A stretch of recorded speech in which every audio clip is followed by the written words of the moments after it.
With President Trump as commander-in-chief, the world is a much safer place.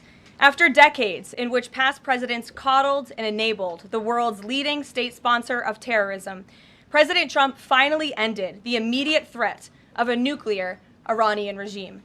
Following President Trump's command, the most powerful military in the history of the world executed massive precision strikes on 3 of the Iranian regime's key nuclear facilities. The objective of Operation Midnight Hammer was to destroy the regime's nuclear enrichment capacity and stop the grave nuclear threat posed to the United States, Israel, and the rest of the free world. The mission, which will go down in the history books, was an overwhelming success. Secretary of Defense Pete Hegseth and the chairman of the Joint Chiefs of Staff Dan Raisin Kane covered the operation in great detail at their briefing this morning at the Pentagon, and I encourage every American to watch it. As President Trump has said repeatedly, the United States of America has the greatest, fiercest, and bravest armed forces ever to stride the face of this earth, and we couldn't be more grateful and proud of our nation's warriors. The Iranian regime was weeks away from being able to produce a nuclear weapon that would threaten the entire world before President Trump took this decisive action on Saturday night to obliterate their nuclear capabilities. The contrast in leadership could not be more clear. Barack Obama and Joe Biden sent pallets of cash, American taxpayer dollars, in a failed attempt to buy the Iranian regime's compliance with a weak and ineffective deal. President Trump sent a fleet of American warplanes to destroy Iran's ability to produce a nuclear weapon. The United States and the entire world are safer because of this president's decisiveness.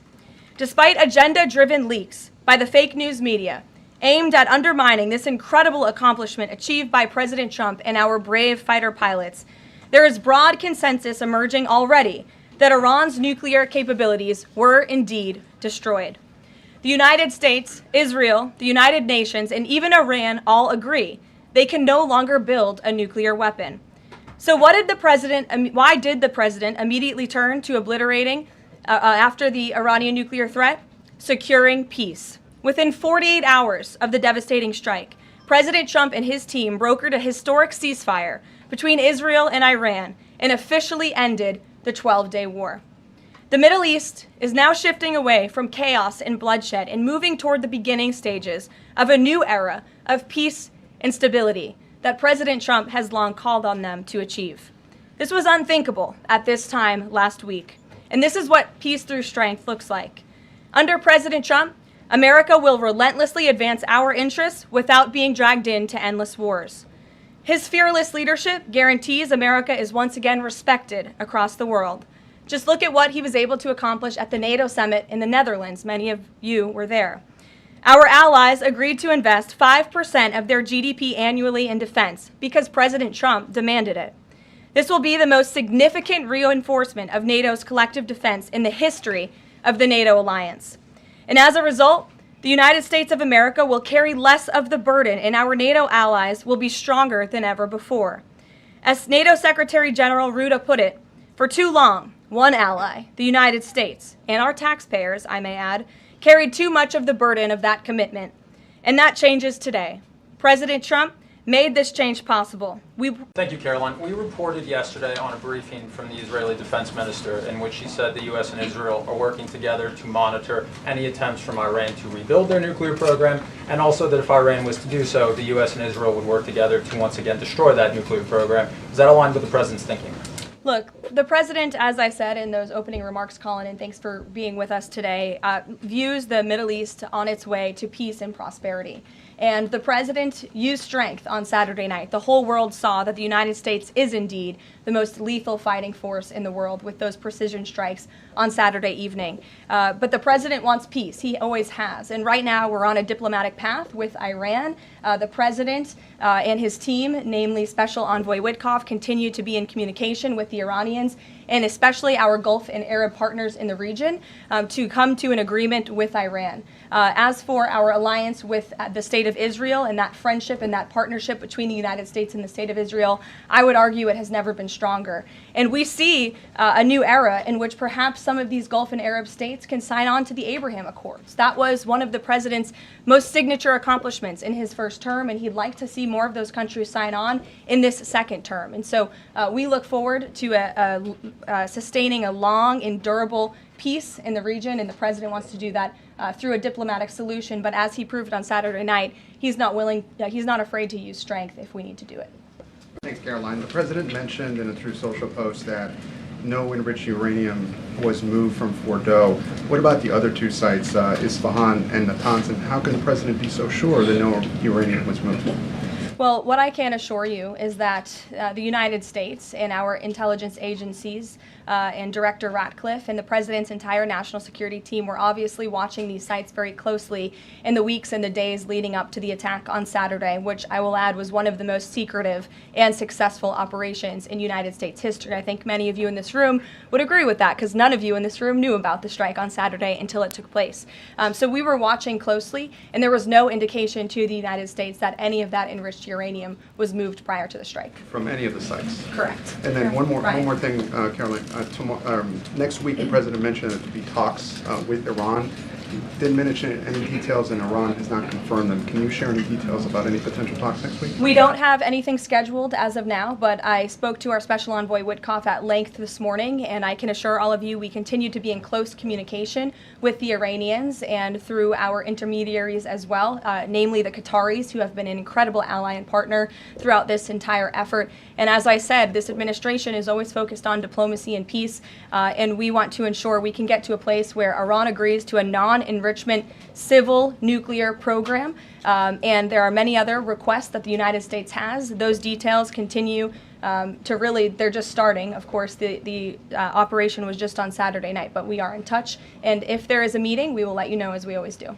Thanks so much. Just to follow back up on the meeting that the president mentioned about wanting to have this meeting with the Iranians next week. Clearly there's a willingness here from the administration to want to meet with Iranian officials.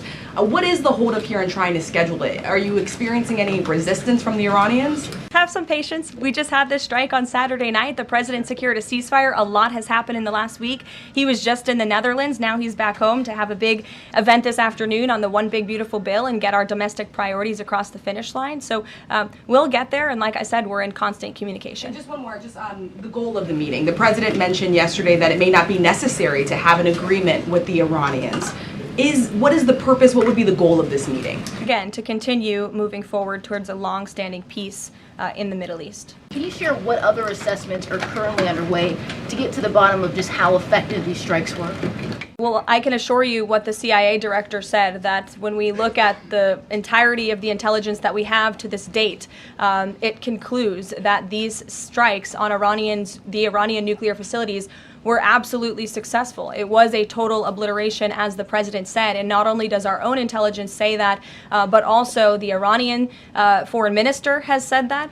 We saw Israel conclude the same thing based on their own intelligence. We also had the United Nations say that as well. So I think the only other time the United Nations, Israel, Iran, and the United States has agreed on something is that the sky is blue, but they all agree that Iran's nuclear facilities were completely demolished. And I would just like to reemphasize, you mentioned this was a low confidence preliminary intelligence assessment, and the entirety of that assessment was not leaked to the media. Only tidbits of that assessment were leaked to CNN. And we have seen this playbook run before, where you have people in the intelligence community, or perhaps on Capitol Hill, we don't know, but I believe the FBI is investigating to find out who that leaker was, because it's illegal and they should be held accountable for that.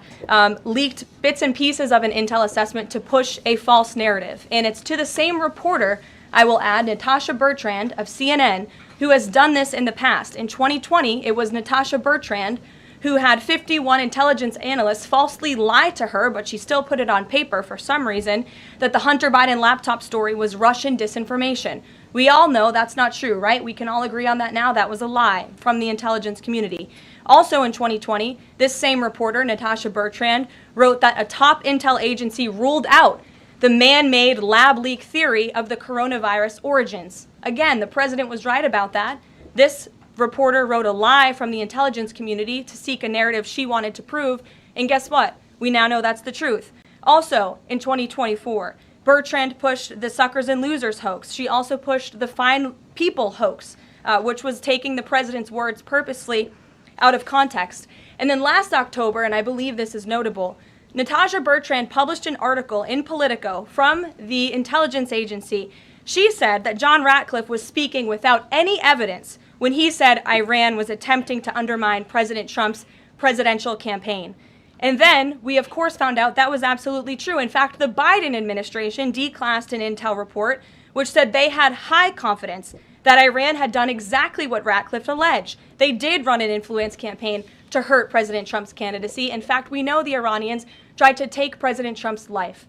And so this is a reporter who has been unfortunately used by people who dislike Donald Trump in this government to push fake and false narratives. She should be ashamed of herself.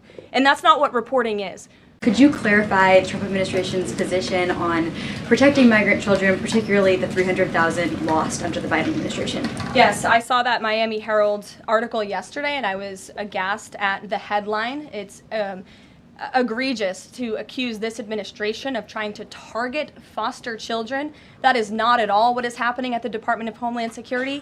And I learned that the Department of Homeland Security actually tried to work in good faith with this reporter to get this story right, to explain that this administration is trying to protect foster children. We are trying to keep children out of harm's way, even if that means their parents are not law-abiding citizens. We want to protect children, unlike the previous administration, which allowed children to be trafficked and raped, and in some cases killed because of the open border policies. Unfortunately, the Miami Herald just completely degraded themselves with this report, despite having a full list of facts from the Department of Homeland Security. It's another example of fake news. And the May border numbers speak for themselves. Not a single illegal alien was allowed into this country because of this administration's border policies in the month of May. That means not a single child was allowed into this country, possibly with human smugglers or human traffickers. And we know that was happening at the rate of thousands and thousands of children every single month in the previous administration for 4 years. And you didn't see any reporting of that from the Miami Herald, but now they're trying to accuse this administration. And we tried to give them the facts, and they refused to report them. So thank you for bringing that report to light. Aisha. Good to see you again. You too. Is it your belief, I know you said earlier you're not sure if it's on Capitol Hill or at the Pentagon, but is it your belief that it might be in Capitol Hill, and how confident are you that you'll find this leaker? Well, I'm not personally looking for the leaker. The FBI is looking for the leaker, so you'll have to ask them in the Department of Justice in terms of this investigation. But leaking top secret classified intelligence is a crime, and people need to be held accountable for that crime. Can I just ask you about how you're going to be limiting intel to Congress? What would you say to lawmakers who say they have oversight privileges, they need this information? This administration wants to ensure that classified intelligence is not ending up in irresponsible hands, and that people who have the privilege of viewing this top secret classified information are being responsible with it. And unfortunately, clearly, someone who had their hands on this, and it was a very few people, few number of people in our government who saw this report, that person was irresponsible with it, and we need to get to the bottom of it, and we need to strengthen that process to protect our national security and protect the American public.